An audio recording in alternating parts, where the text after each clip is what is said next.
नमस्कार, मैं मयूर जोशी। आप देख रहे हैं उदयपुर न्यूज़। और आज जिस गंभीर समस्या से हम आपको अवगत कराने लाए हैं कि बार बार छात्रों को रोड पर आना पड़ता है, भूख हड़ताल करनी पड़ती है, आमरण अनशन करना पड़ता है अपनी मांगों को लेकर। इस बार टीम हिमांशु चौबीसा ने यहाँ भूख हड़ताल करी है।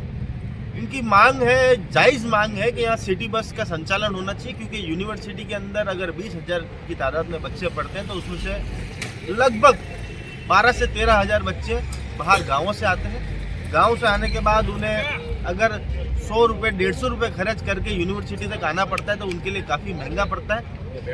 उसी से निजात पाने के लिए यह टीम हिमांशु चौबीसा ने भूख हड़ताल करी है। और ये इन्होंने प्रण लिया है कि तब तक नहीं उठेंगे जब तक यहाँ सिटी बस के संचालन की पूर्णतः घोषणा नहीं हो जाती। आइए, हिमांशु जी हमारे साथ हैं। हिमांशु जी, आप यहाँ भूख हड़ताल पर बैठे हैं, किन मांगों को लेकर भूख हड़ताल पर बैठे हैं? पहले तो ये सर, हमारी छोटी सी मांग है कि दूर दराज से आते हैं, जो कि गाँवों से आते हैं और बाहर की मतलब आसपास के जो ज़िले हैं वहाँ से भी यहाँ पे हॉस्पिटल वगैरह लेके रहते हैं, क्योंकि आने जाने में काफ़ी समस्या है।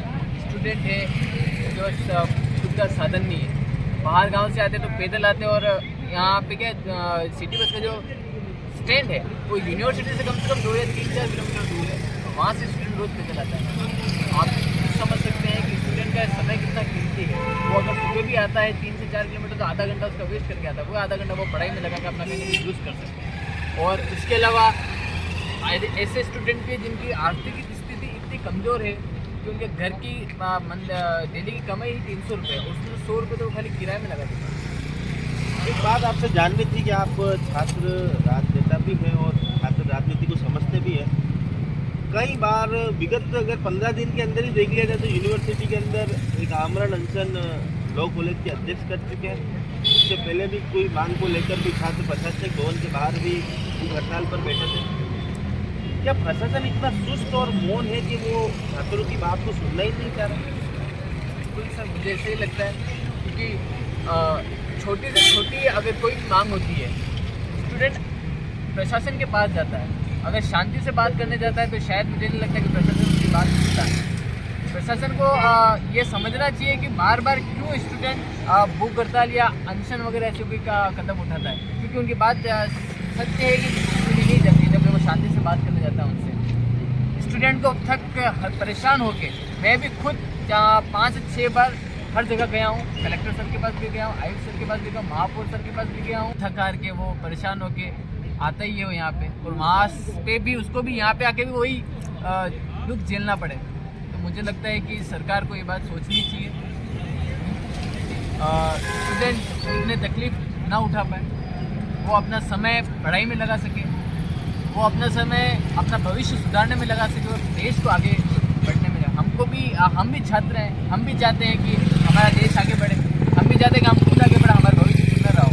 लेकिन हमको छोटी छोटी मांगों के लिए यहाँ पे भूख हड़ताल पे आके बैठना चाहिए, तो सरकार को सख्त करनी चाहिए। तो हमारे साथ मौजूद थे हिमांशु जी चौबीसा, जो यहाँ पर भूख हड़ताल पर बैठा है और जायज़ मांगों को लेकर भूख हड़ताल पर बैठा है। इनका सिर्फ एक ही मांग है कि जो बाहर से पढ़ने के लिए विद्यार्थी यहाँ पर आते हैं, जो विद्यार्थी यहाँ रहते हैं, उनको आने जाने के लिए जो एक सैकड़ों रुपए ट्रांसपोर्ट के नाम पर खर्च करने पड़ते हैं, सिर्फ मात्र बस स्टैंड से यूनिवर्सिटी आने तक के लिए, उसका बचाव हो सके, यहाँ पर सिटी बस सुचारू रूप से चले।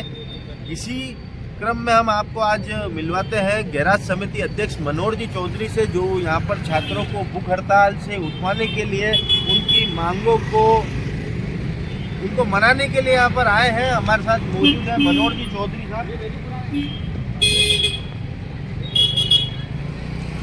मनोहर जी, सबसे पहले तो बार बार स्टूडेंट को सड़कों पर उतरना पड़ रहा है, प्रशासन बिल्कुल मौन है, भले शहरी सरकार हो या राज्य सरकार हो, हर तरह से प्रशासन बिल्कुल मौन होकर बैठा हुआ है।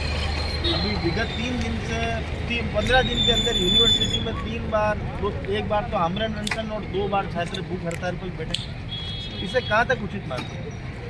नहीं, जो छात्र अभी भूख हड़ताल में बैठे हैं सिटी बस संचालन का लेके, निश्चित रूप से नगर निगम ने अपना कर्तव्य पूरा करके और अप्रैल माह में यहाँ पे अपनी रिकमेंड बनाकर कलेक्टर, सिटी बोर्ड के जो हमारे कलेक्टर अध्यक्ष हैं सिटी बस संचालन के, इसमें उस कमेटी में भेजा, उन्होंने पास करके आरटीओ को भेज दिया।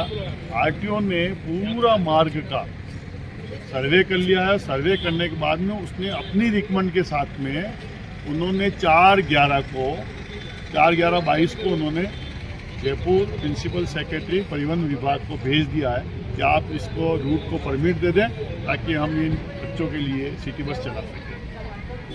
मगर 4/11 के भेजने के बाद भी जब कोई कार्रवाई नहीं हुई, हमने जब आरटीओ से बात की तो उन्होंने 10 जनवरी को उन्होंने पुनः एक स्मरण पत्र उनको प्रिंसिपल सेक्रेटरी को भेजा है कि ये जो रूट है, 2 रूट है, हमने 2 रूट के लिए मांगी है। एक तो यूनिवर्सिटी वाला जो सिटी राउंड है और एक दूसरा रूट है। ये 2 रूट के लिए हमने उनसे परमिशन लिए वापस उनको स्मरण पत्र दिखा कि भाई ये बच्चे परेशान हैं, बहुत पैसा लगता है, अगर बस आएगी तो पूरे शहर भर के लोग यूनिवर्सिटी आके अपनी पढ़ाई भी कर सकते हैं और सुविधाओं का लाभ भी ले सकते हैं। उसके लिए अभी लिया है, पर अभी तक प्रिंसिपल सेक्रेटरी जयपुर से हमें परमिट की परमिशन नहीं मिली। जिस दिन परमिट की परमिशन हमारे पास वहाँ से आ जाएगी, हम 15 दिन के अंदर इस यूनिवर्सिटी रोड पे अपनी बस चला देंगे कि हमारे पास बस रेडी पड़ी है, तैयार पड़ी है, तो परमिट का है। हम कल गुलाब चंद जी कटारिया से भी बात करेंगे, विधानसभा चल रही है, कटारिया साहब से बात करके और प्रिंसिपल सेक्रेटरी को फ़ोन करा के जल्दी से जल्दी इस रूट की परमिशन के लिए स्वीकृति पत्र आ जाए, इसके लिए उनसे रिक्वेस्ट करेंगे कल। और निश्चित रूप से गुलाब जी वैसा ने पहले भी एयरपोर्ट वाली प्रिंसिपल सेक्रेटरी को फ़ोन करके ही परमिशन मंगाई थी और वो हमारे इन छात्रों के लिए गुलाब जी वैसा पुनः फ़ोन करवाएंगे कल और कोशिश करेंगे कि इसी माह में बस परमिट मिल जाए और हम इसी माह में अपनी बस चलाने का प्रयास करेंगे। आप खुद छात्र राजनीति से आप राजनीतिक जीवन में हैं, उसके बाद आप युवा मोर्चा के जिलाध्यक्ष भी रहे और छात्रों की बात को और छात्रों की समस्याओं को आप समझते हैं भली भांति, क्षेत्रीय पार्षद भी हैं आप यहाँ के। तो थोड़ा सा हमें बताएं कि बार बार छात्रों को ये सड़कों पर जो उतरना पड़ता है, उनकी मांगें नहीं सुनी जाती है, क्या मौजूदा जो सरकार है वो इतनी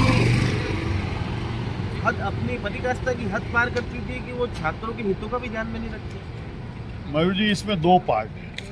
एक पार्ट है नगर निगम का जो लोकल है हमारे, उसने तो अपना कर्तव्य पूरा कर दिया। अब दूसरा पार्ट है राजस्थान सरकार का जो परमिट देना पड़ता है, वो हम उसके लिए अपने पत्र दे रखा है।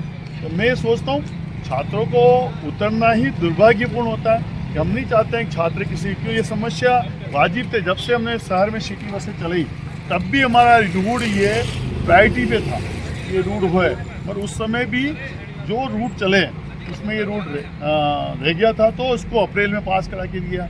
हम भी नहीं चाहते हैं आज ये यूनिवर्सिटी रोड का ही ले लीजिए।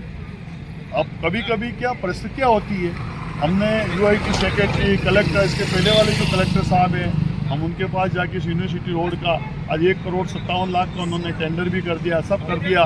पहले तो आरयूडीपी ने अपना काम नहीं किया, उसके कारण डिले हुए, ये सर्दी पड़ गई उसके कारण डिले हो गए और निश्चित रूप से ये रोड भी अब फरवरी एंड में।